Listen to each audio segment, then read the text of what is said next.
Coach Ted Flagaitis, 1-0 win over Southern today to close out the regular season. Coach, just talk real quickly about this matchup.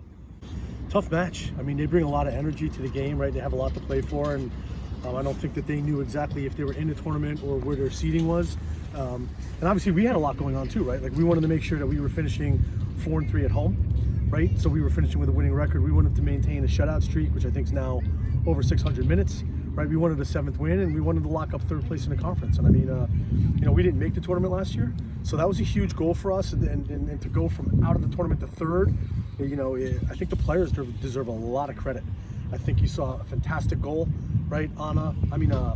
Patty for the pass to Anna. Anna finished brilliant, and the defending is just incredible.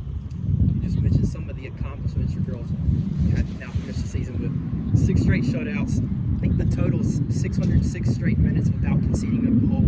And like you said, you guys just locked up the 3rd seed in the SWAC Tournament. I mean, just talk about that accomplishment, what it means not only to you, but your girls and as a program. I mean, we were giving away goals for fun early in the season, and there were some bitter losses. And it was sort of to be, because we were starting a new program, we had new players, we had a lot of young players in the field, right? And we had to learn to play. I think for the players, it's very motivating. When you put up a 0, you're always in a college game, right? So I think we've been very stingy at the back, and as we've been stingy in the back, we've had a lot more of the ball. So as we go forward, it's allowed us to unlock kind of the pieces of going forward in the final third. And I think movement off the ball, the give and goes, the usage of the wide space, playing at the players' feet, we didn't have that early on in the season, and I think it's directly as a result of being able to be really, really good defensively. I think like Kaya, Pernille, Bryn, Megan Howell, Sydney, and Tia in the back, and then when we put Jayla in the back as well, it's been absolutely you can't really say enough about it. To start at 0-10 and finish at 7-11, it's great. Okay, we've done a little bit as coaches, right? But really, the players deserve the credit. The players are playing in the games. The players have been resilient.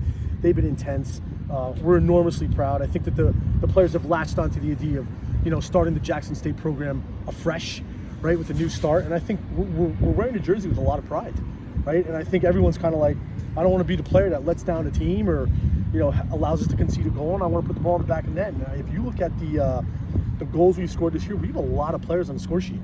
That's Anna's first goal of the year. You know what I mean? Alandria's got a game winner. Patty's got a game winner. Like, the list goes on and on. Carly's got a game winner. So I just think the players, as the season progressed, have found a lot more inside of themselves, right, that maybe they had forgotten about or didn't know existed, and they should be pretty proud. You just mentioned a second ago that when you start 0-10, it's very easy to get defeated. And you tried to let everybody know, all the fans know at the beginning of the year, that there were a lot of injuries, a lot of young girls that you were playing. Those young girls, those freshmen and sophomores that are new to your program, how do you feel that they have grown this year specifically, just throughout the development of the year? I mean, exponentially. I think people don't realize we have 28 players on the roster, 27, and we only have 15 or 16 for matches. That's how many injuries we actually still have.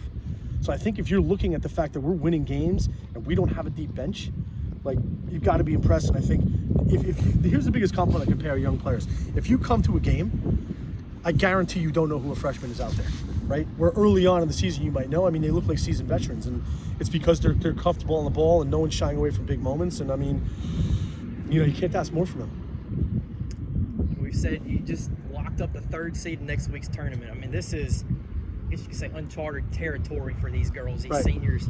What's your message heading into a tournament that they've never seen before? I mean, what are you going to teach them this week ahead of the tournament? That it's great that we got there, but now it doesn't matter, right? Now you're playing in do-or-die matches. There's no tomorrow, right? The only thing we have is 90 minutes next Wednesday. That's it. And I think we've got to latch onto that mentality that in the postseason, one mistake kills you, right? Whereas one goal that we score moves us on. And I'm not sure historically if we've ever been past the quarterfinals. So I think obviously that'd be a huge goal for us, is to we're only looking at Wednesday. We'll take it one match at a time. And, I think for us to grow as a program, we've got to get to the postseason to taste how that is, right? And maybe it whets our appetite, and maybe we can go far. I'm not sure. Awesome. Thanks, Coach.